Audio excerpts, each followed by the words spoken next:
Assalamualaikum warahmatullahi wabarakatuh.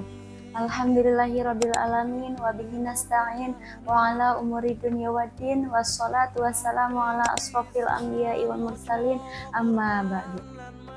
Sahabat madrasah yang dimuliakan oleh Allah, tidak terasa puasa kita hari ini telah memasuki 10 terakhir dari bulan suci Ramadan, di mana bulan yang penuh berkah ini akan segera meninggalkan kita dengan membawa segala amal catatan kita untuk diselanjutkan dilaporkan kepada Tuhan semesta alam. Tentu laporan itu adalah sebagai bukti apakah puasa kita nantinya bisa menjadi sebagai saksi yang menolong kita di hadapan Allah atau sebaliknya sebagai saksi yang akan memberatkan kita. Perlu diketahui, Ramadan tahun ini adalah makhluk baru yang Allah ciptakan. Ia bukan Ramadan tahun lalu ataupun Ramadan yang akan datang. Nantinya, bulan Ramadan akan berdiri sendiri sebagai saksi di hadapan Allah Subhanahu wa Ta'ala. Kita semua berharap semoga Ramadan yang telah kita lewati dan yang akan kita lalui benar-benar menjadi saksi penolong sekaligus syafaat, di mana di hari syafaat itu tidak berguna lagi kecuali atas izin Allah Subhanahu wa Ta'ala.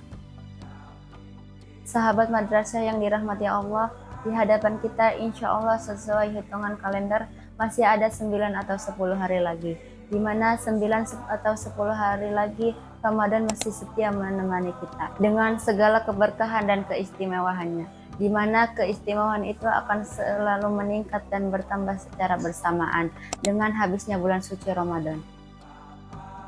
Hal ini terbukti bahwa semakin giatnya Rasulullah SAW dan para sahabat dalam melakukan ibadah dan amal soleh. Dalam riwayat Imam Al-Bukhari dari Aisyah radhiyallahu an, ia berkata, bila memasuki 10 terakhir bulan Ramadan, Rasulullah SAW mengencangkan kainnya, menjauhi diri dari menggauli istrinya, menghidupkan malamnya, serta membangunkan keluarganya. Sahabat madrasah yang berbahagia, di antara ibadah dan amal soleh yang dilakukan Rasulullah SAW di 10 terakhir bulan Ramadan adalah menghidupkan malam. Ini mengandung kemungkinan beliau menghidupkan seluruh malamnya, dan kemungkinan pula beliau menghidupkan seluruh daripadanya.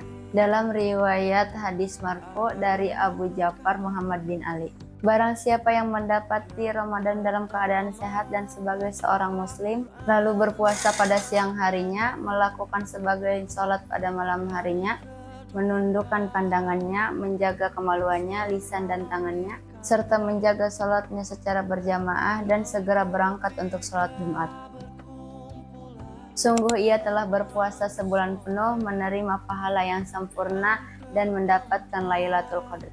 Hadis riwayat Ibnu Abi Dunya. Di samping itu, Rasulullah SAW membangunkan keluarganya untuk sholat pada malam-malam hari 10 terakhir. At-Tabrani meriwayatkan dari Ali radhiyallahu anhu bahwasanya Rasulullah SAW membangunkan keluarganya pada 10 hari terakhir dari bulan Ramadan, dan setiap anak kecil maupun orang tua yang mampu melakukan sholat. Dalam hadis sahih diriwayatkan bahwa Rasulullah SAW mengetuk pintu Fatimah dan Ali radhiyallahu an seraya bersabda, tidakkah kalian bangun lalu mendirikan sholat? Hadis riwayat Bukhari dan Muslim. Hal ini terbukti bahwa beliau sangat bersungguh-sungguh membangunkan mereka pada malam-malam turunnya Lailatul Qadar. Sahabat madrasah yang dimuliakan Allah, termasuk amal ibadah yang dilakukan Rasulullah SAW di 10 hari terakhir bulan Ramadan adalah beriktikaf di masjid. Salah satu tujuan iktikaf adalah totalitas penghambaan diri kepada Allah Subhanahu wa Ta'ala. Iktikaf disyariatkan di luar dan di dalam puasa, namun di dalam bulan puasa, terlebih pada 10 hari terakhir bulan Ramadan, keutamaan iktikaf semakin bertambah.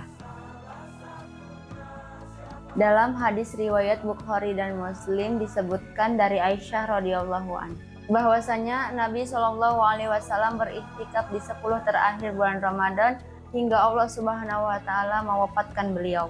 Di samping amalan-amalan yang bersifat pribadi, kita juga dianjurkan untuk meningkatkan amalan-amalan sosial.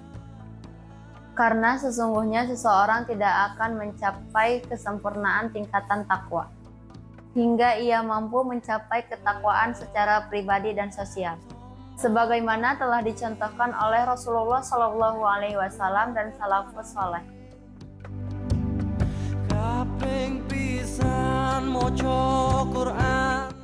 Kami siswa-siswi MTS Sulamul Falah mengucapkan selamat menunaikan ibadah puasa tahun 1447 Hijriah.